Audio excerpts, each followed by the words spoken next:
Bora! E se você ainda não está inscrito nos nossos canais, se inscreva, beleza? Deixa aquele like. Tive meu visto negado, já posso tentar novamente ou é melhor esperar um tempo? Ok. Tive meu visto negado e agora você precisa entender o que aconteceu. O primeiro passo, o mais importante, é nem deixar chegar nesse momento, não é verdade? É muito melhor não precisar entender o que fazer se seu visto for negado, porque ele foi aprovado de primeira. E para você aprovar o seu visto de primeira é muito importante que você se dedique ao seu processo, que você entenda como é que ele funciona e que, principalmente, faça tudo isso contando com o suporte de empresas realmente especializadas no assunto. E aí que mora a grande pegadinha, porque tem muita gente atuando nessa área, cada dia sai uma empresa nova que não tem bagagem, que não tem critério, que não tem crivo na hora de auxiliar os seus clientes, e aí acaba frustrando muito o sonho, beleza? Porque uma coisa é você poder, depois de ter seu visto negado, como talvez essa moça teve, dormir tranquila, entendendo que talvez o seu visto foi negado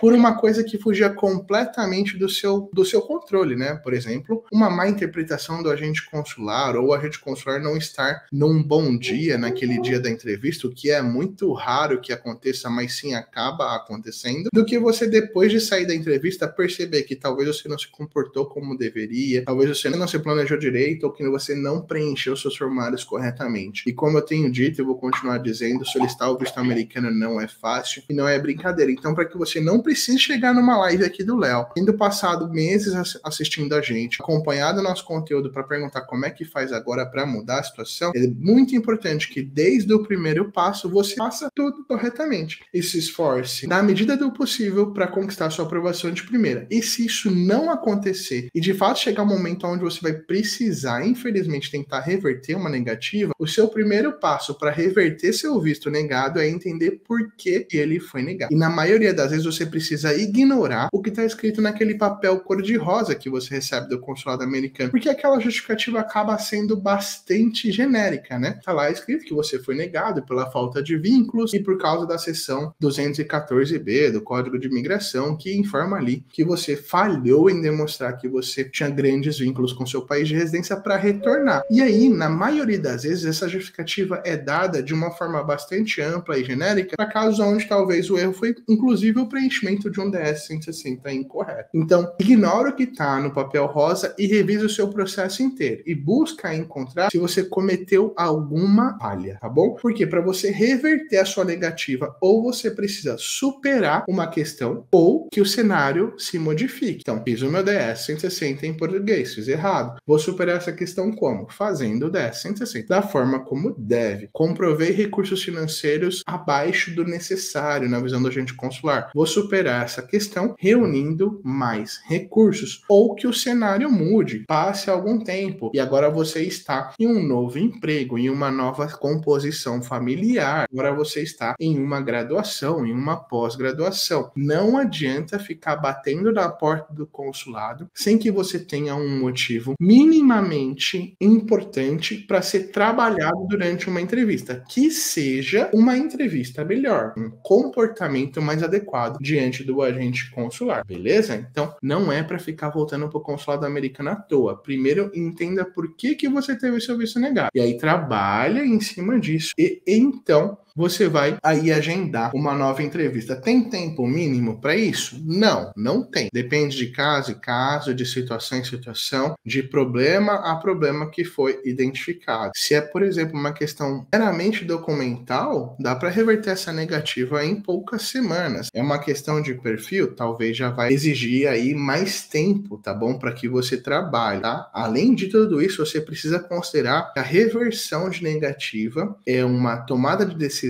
cheia de responsabilidade por parte do agente consular, porque quando ele diz lá que agora quer aprovar o visto de uma pessoa que foi anteriormente negada, ele está dizendo também que talvez de alguma forma o colega dele que fez aquele trabalho na entrevista anterior possa ter falhado. Então imagina como é complexo para o agente consular dizer que vai aprovar agora um visto que foi recentemente negado, tá bom? Então tudo isso precisa ser avaliado, não é o jogo da roleta, não adianta você ficar ficar fazendo alterações no seu processo a esmo, aleatórias, muda o tempo de pleito, muda a composição do pleito, muda o destino, isso não surte efeito e na maioria das vezes acaba, na verdade, dificultando ainda mais o seu projeto, porque você demonstra um desespero por conseguir a aprovação do visto acima do normal de qualquer viajante de fato ou intercâmbio, tá bom? Então, primeiro passo, identifica o que aconteceu, ok? Posso falar que eu sou autônomo, pois eu trabalho de forma informal? Não. Rick, nunca é bacana utilizar a palavra autônomo ou a palavra informal para definir o seu trabalho. Elas trazem associadas a elas uma carga bastante